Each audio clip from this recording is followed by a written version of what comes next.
You are giving me $10 million. Let's go. Who's going to give you $10 million? Jayceon motherfucking Taylor. Also is known giving as me The Game. Let's go. It's giving me $10 million. Welcome back to Fame Radar, where fame meets the facts and nothing stays hidden. The Game's empire has officially crumbled. After refusing to pay a $7.1 million court judgment to Priscilla Rainey. And I've been in this motherfucker since 2003, right? Because that's when I got signed to Aftermath, 2003. If you ask anybody, anybody that really know me that's in this motherfucking industry, and go ask Dr. Dre, man. Like, sit Dr. Dre down and really ask that about who I am and my character and, like what he really feel about me at the end of the day as a man. So if you could ask Nip himself, he would have told you, and he did tell you out his own mouth what, I contributed, to his career. Coming straight out of West Side, Cedar Block, Bompton, and Top Dog know what it is, Kendrick know what it is, Mustard know what it is, Ty Dolla $ign know what it is. The court authorized the seizure of his assets, including his home, royalties, and independent label. Dr. Dre know what it is, Snoop know what it is. What started as a reality show lawsuit has turned into total financial devastation. Streaming revenue, tour income, and brand deals are being redirected, leaving the rapper with virtually nothing. Once a dominant force in West Coast hip-hop, The Game is now watching his legacy fall apart in real time. With his reputation damaged and finances wiped out, insiders say this could mark the end of his career.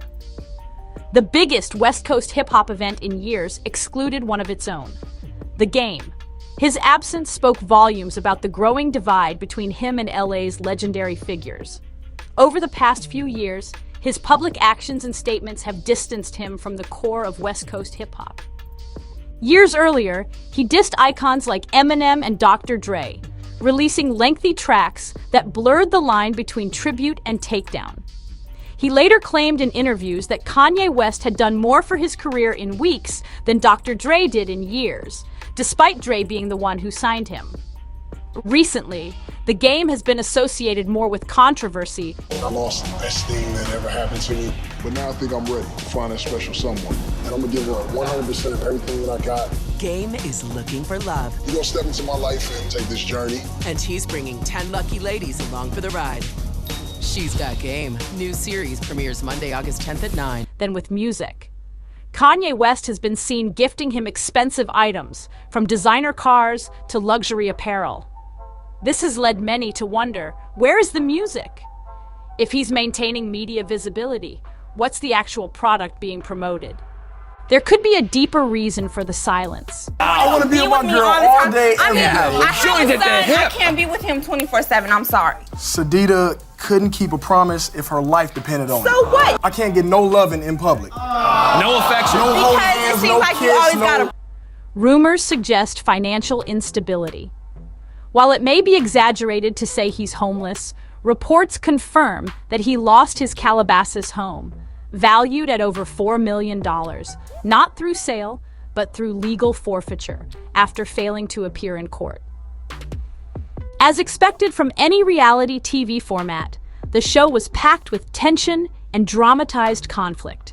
The Game was at the center, deciding which contestant would be selected as his on-screen partner by the series' end.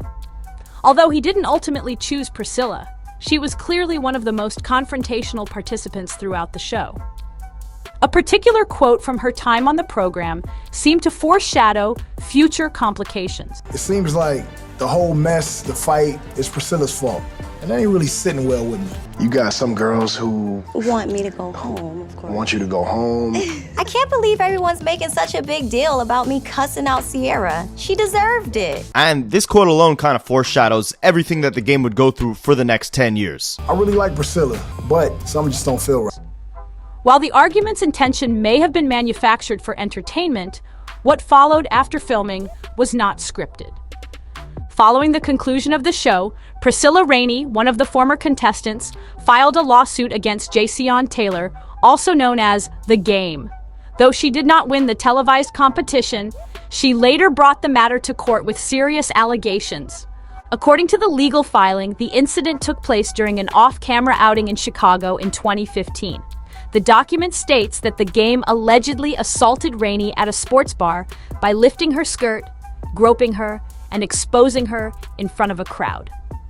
The claim details that this occurred on a raised stage with lights directed at them, and she attempted to resist the actions more than once. These accusations form the basis of her lawsuit, which shifted public attention from reality TV drama to serious legal matters. Rainey struggled to break free and lower her skirt. According to the legal filing, she alleges that he continued the assault, groping her a third time and grabbing her chest in front of onlookers.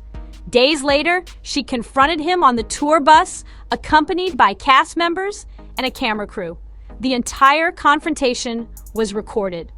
The video begins with another contestant revealing Rainey had gone on a secret date, considered cheating within the show's premise. Rainey explained she informed the crew but hadn't told anyone else.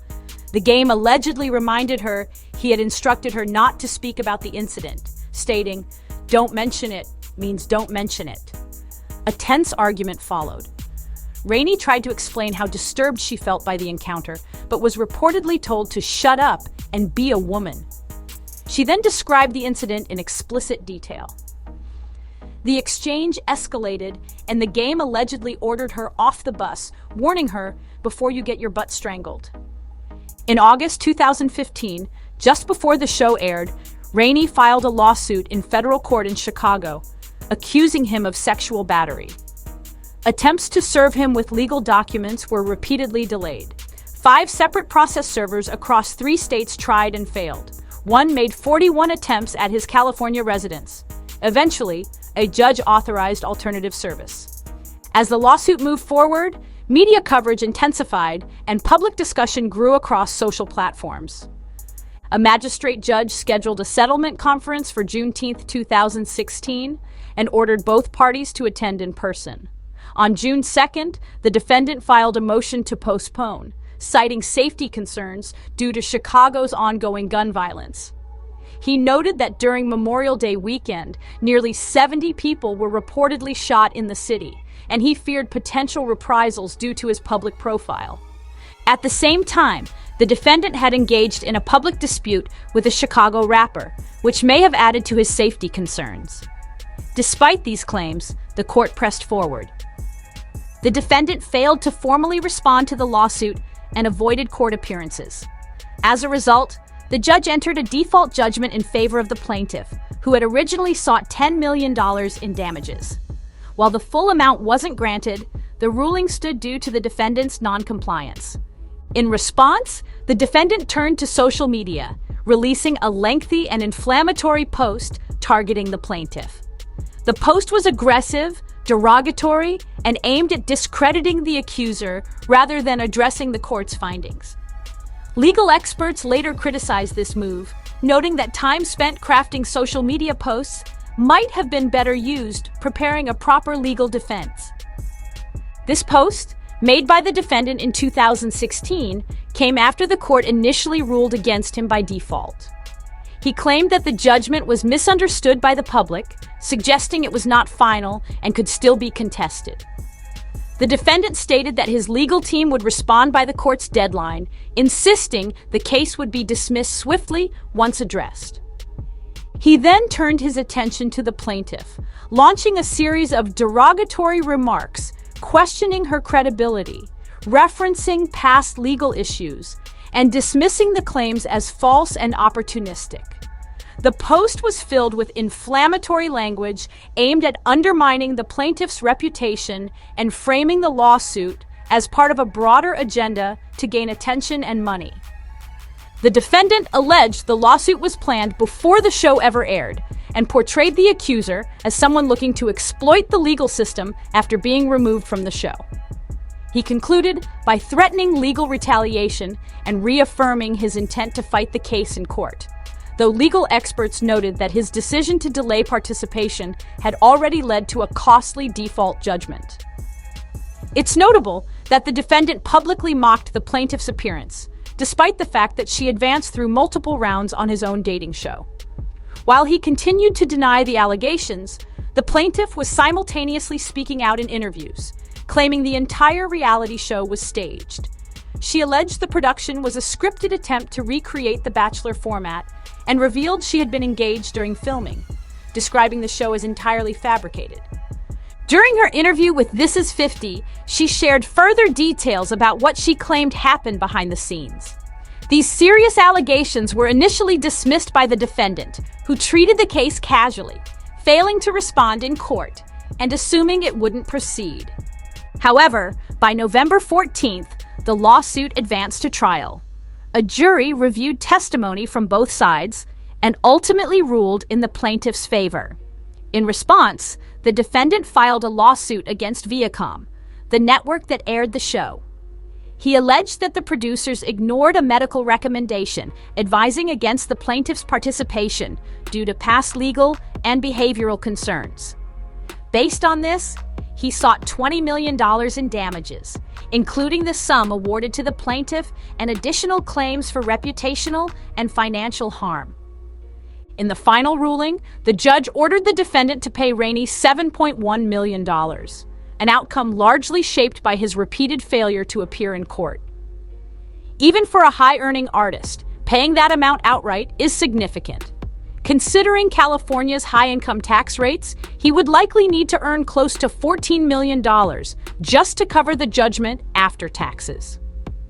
Since the 2016 ruling, questions have emerged about his ability to generate that kind of income.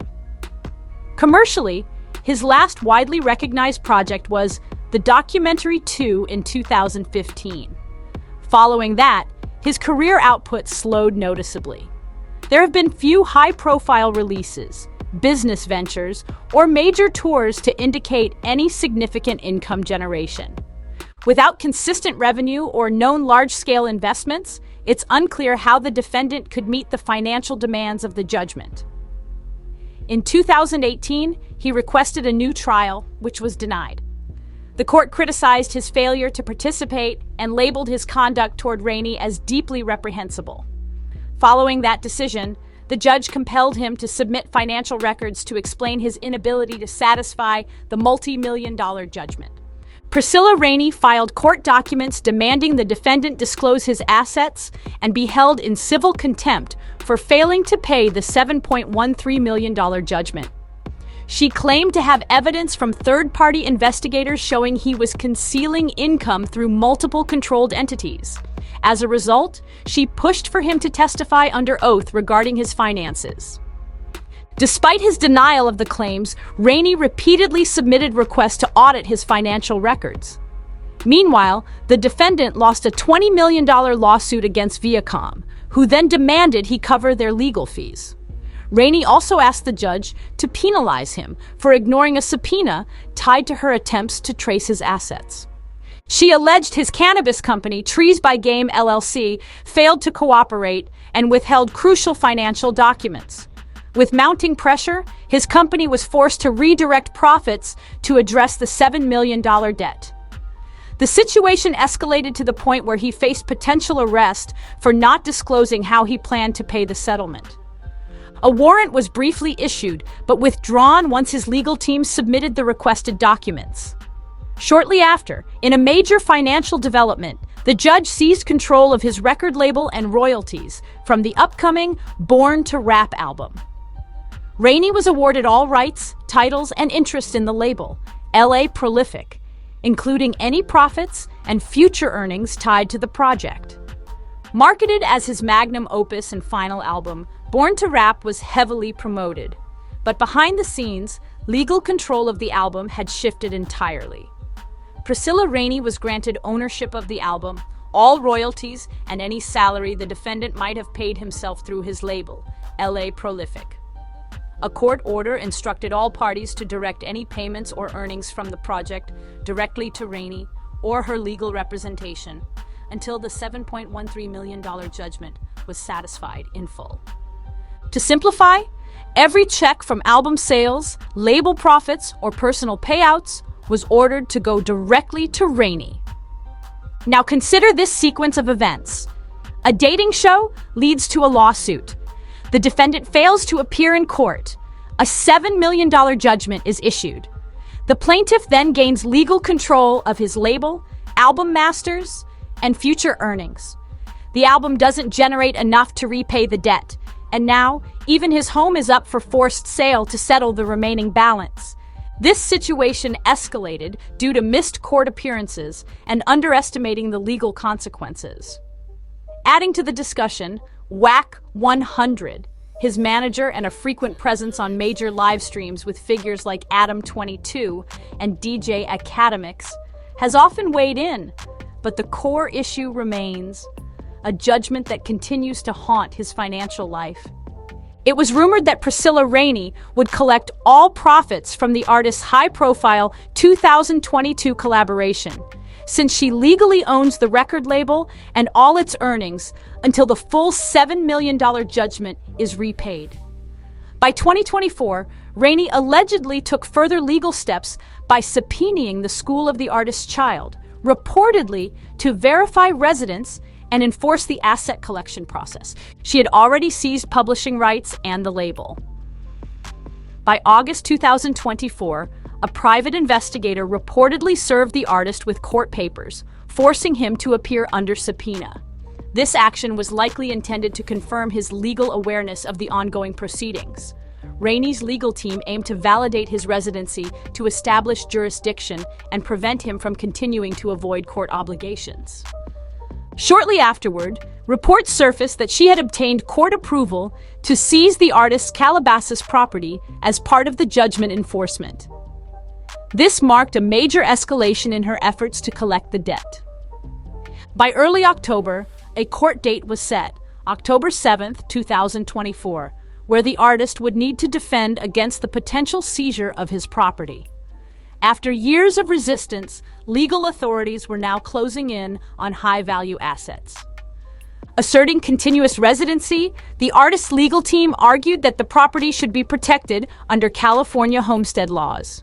However, Priscilla Rainey maintained that all assets were concealed through associates like Whack 100 and shell companies, making the property subject to collection. By May 2025, the court ruled in Rainey's favor, and the artist officially lost his Calabasas home. According to All Hip Hop, a judge ordered the sale of the house to help cover the $7.13 million judgment. Rainey had estimated the home's value at approximately $3.2 million.